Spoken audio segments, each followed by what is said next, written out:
कितने एक्टर्स हैं जिन्होंने अब तक सुपरमैन को प्ले किया है, मगर कोई भी क्रिस्टोफर रीव के बाद ऐसा नहीं जिसने अपना इम्पैक्ट छोड़ा हो और जिसको फैंस ने शिद्दत के साथ याद किया हो। सिर्फ एक ही बंदा ऐसा आया है जिसने क्रिस्टोफर रीव के लेवल को भी पीछे छोड़ दिया। आपको पता है मैं किसकी बात कर रहा हूँ। सिर्फ हेनरी का ही सुपरमैन है कि जिसके जाने के बाद उसकी कदर और भी ज्यादा बढ़ गई है और फैंस उसे और भी ज्यादा मिस कर रहे हैं। अब तक जितने भी सुपरमैन आए हैं, सबसे ज्यादा ओरा और स्टोइसिज्म हेनरी के सुपरमैन में था, जो कि अनमैचेबल है, जिसकी वजह से डेविड का सुपरमैन फीका पड़ रहा है।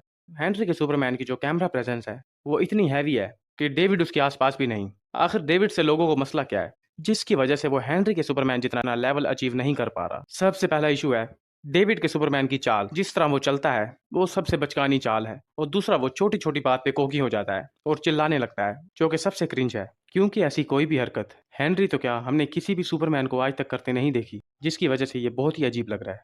यही माइनर इश्यूज हैं। सिर्फ अच्छी बॉडी होने से अच्छा सुपरमैन नहीं बनता। एक अच्छी कैमरा प्रेजेंस और एक अच्छे चलने के तरीके से ही हेनरी का सुपरमैन अब तक का बेस्ट सुपरमैन है। अब जरा हेनरी के सुपरमैन को देखो कि जब वो इस कोर्ट रूम में एंटर हो रहा है तो उसके चलने से ही हमें पता चलता है कि सब कुछ उसके अंडर कंट्रोल है, और जब वो स्टिल भी खड़ता है तो फिर भी उसके चेहरे पर एक डोमिनेंस शो होती है। और अब मैन ऑफ स्टील का ये सीन देखो जिसमें सब उसके खिलाफ भी हैं, तब भी एक फील आता है कि सुपरमैन सब कंट्रोल कर लेगा। लेकिन डेविड से ऐसी कोई भी फील नहीं आती, क्योंकि आज तक किसी भी सुपरमैन को हमने इतना बोलते नहीं देखा। क्या इस तरह का ओरा डेविड के सुपरमैन में था? अगर मैं सच कहूं तो इस तरह का ओरा क्रिस्टोफर रीव में भी नहीं था। हाँ, मगर क्रिस्टोफर रीव ने एक बार सेट कर दिया था कि अब जितने भी सुपरमैन आएंगे उनका फेस और फिजिक क्रिस्टोफर रीव जैसी होगी। इसीलिए अब तक हमने जितने भी एनिमेशन में और कॉमिक्स में सुपरमैन देखे हैं, क्रिस्टोफर रीव की मूवी के बाद सभी की फिजिक और फेस की इंस्पिरेशन क्रिस्टोफर रीव से ली गई है। और इसमें भी कोई डाउट नहीं कि क्रिस्टोफर रीव से ही हेनरी के सुपरमैन की भी इंस्पिरेशन ली गई। अब तक सुपरमैन की बहुत सी अडेप्टेशन आई हैं, लेकिन हेनरी के सुपरमैन की जो अडेप्टेशन थी वो आज तक लाइव एक्शन में नहीं आई, और ये काम सिर्फ जैक स्नाइडर ने किया था। और जो लोग हेनरी के सुपरमैन को कॉमिक एक्यूरेट नहीं मानते, तो उन्हें बता दूं कि डार्क कॉमिक्स भी डीसी की ही कॉमिक्स हैं। उसमें उन्होंने सुपरमैन का वो पहलू दिखाया जो कि पॉसिबल है कि सुपरमैन ऐसा भी कर सकता है। बस हम लोगों ने सुपरमैन को सिर्फ लाइट वे में ज़्यादा देखा, जिसकी वजह से हम मैन ऑफ स्टील को हजम नहीं कर पाए। हेनरी की पहली ही पिक्चर में हमें ऐसे एपिक फाइट सीन्स दिखा दिए गए और दिखा दिया गया कि जब दो पावरफुल बींग्स लड़ेंगे तो उससे क्या इम्पैक्ट पड़ेगा हम इंसानों पर। और उसी के बाद हमें इनजस्टिस की स्टोरी लाइन भी दिखा दी गई बैटमैन वी सुपरमैन में, कि सुपरमैन के होने पर सवाल किए जा रहे हैं, क्योंकि वो दुनिया के हर कोने में जाकर सभी की मदद कर रहा था, जिससे कुछ लोग उसके खिलाफ भी हो गए और कुछ उससे प्यार भी करने लग पड़े, जिसे हमने इस कोर्ट के बाहर वाले सीन में देखा कि लोगों के दो ग्रुप्स हैं, जो उसके खिलाफ हैं और उसके साथ हैं। डेविड के सुपरमैन से मुझे कोई इशू नहीं, मगर डेविड के सुपरमैन की जो लुक्स हैं और बहुत सारे सीन ऐसे हैं जिसका ब्लूप्रिंट स्नाइडर ही है। मानता हूं कि कुछ इश्यूज हेनरी के सुपरमैन के साथ भी थे, लेकिन अगर मुझसे पूछो तो वो इश्यूज नहीं थे।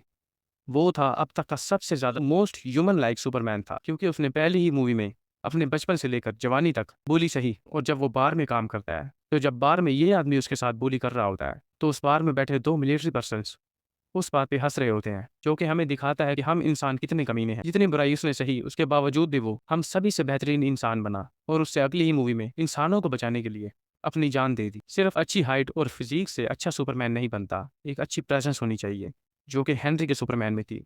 हेनरी के सुपरमैन का ओरा और स्टोइसिज्म ही था, जिसका डर स्टेपनवुल्फ के अंदर था, जिस डर की वजह से वो सुपरमैन के मरने का इंतजार करता है और उसके मरने के बाद मदर बॉक्सेस के लिए जमीन पे आता है। मतलब ये है कि उसके दिल में हेनरी के सुपरमैन के लिए इतना खौफ था। अब तुम लोग इमेजिन करो डेविड के सुपरमैन को डार्क साइड के सामने खड़ा हुआ, क्या वो इतना ओरा फार्म कर पाएगा कि वो डार्क साइड के तकरीबन बराबर आ पाए? ये ओरा सिर्फ और सिर्फ हेनरी के सुपरमैन में था। स्नाइडर का स्टाइल ही कुछ ऐसा है कि उसने अपने सुपरमैन को स्टोइक वे में दिखाया। हेनरी का सुपरमैन ऑब्जर्व ज्यादा करता है और वो बोलता कम है। इसीलिए स्नाइडर ने जेम्स गन को भी यही मशवरा दिया कि वो मैन ऑफ स्टील है, ना कि मैन ऑफ कन्वर्सेशन। उसका काम है अपनी पावर शो करना। और वो लोग जो बार बार हेनरी के सुपरमैन को कॉमिक एक्यूरेट नहीं कहते और डेविड के सुपरमैन को ज्यादा कॉमिक एक्यूरेट कहते हैं, क्या उनके लिए एक्यूरेसी सिर्फ कच्चा पहनना है? क्या यही एक्यूरेसी है कि पीला बेल्ट और कच्चा मिसिंग था? क्या सुपरमैन ने और कोई सूट नहीं पहना? मेरे नजदीक तो अब तक का बेस्ट सुपरमैन सूट हेनरी के सुपरमैन का सूट था। इसीलिए सिर्फ स्टोइसिज्म और कैमरा प्रेजेंस ही है जिसकी वजह से हेनरी का सुपरमैन अब तक फेड नहीं हुआ। कितने सुपरमैन आ गए, सारे के सारे चले गए। हेनरी अपने सुपरमैन को क्रिस्टोफर रीव के सुपरमैन से भी ज्यादा हाई लेवल पे ले गया। हेनरी के सुपरमैन को इस लेवल को अचीव करने में जिसने सबसे ज्यादा मदद की वो था उसकी पहली ही मूवी में इतने पावरफुल ओपोनेंट से लड़ना और उसे हराना। स्नाइडर का जो प्रेजेंटेशन स्टाइल है वो कोई भी डायरेक्टर अचीव नहीं कर सकता। स्नाइडर ही है जो कि बहुत से डायरेक्टर्स के लिए ब्लूप्रिंट है और सभी डायरेक्टर्स ने अपनी अपनी मूवीज में स्नाइडर के काम से इंस्पिरेशन ली है। क्या मैन ऑफ स्टील ने जो लेवल अचीव किया क्या कोई और डायरेक्टर और हेनरी के अलावा कोई और एक्टर अचीव कर सकता था? अगर कर सकता था तो 2006 की सुपरमैन ने क्यों नहीं अचीव किया? क्रिस्टोफर रीव से लेकर अब तक 2006 तक जितनी भी सुपरमैन आई थी किसी ने भी मैन ऑफ स्टील का लेवल अचीव नहीं किया। और अपनी दूसरी ही मूवी में वो डूम्सडे से लड़ता है और डूम्सडे की भी ये पहली मूवी एडेप्टेशन थी जिससे सुपरमैन लाइव एक्शन में लड़ा। मेरे लिए हेनरी का सुपरमैन अब तक का बेस्ट सुपरमैन रहेगा।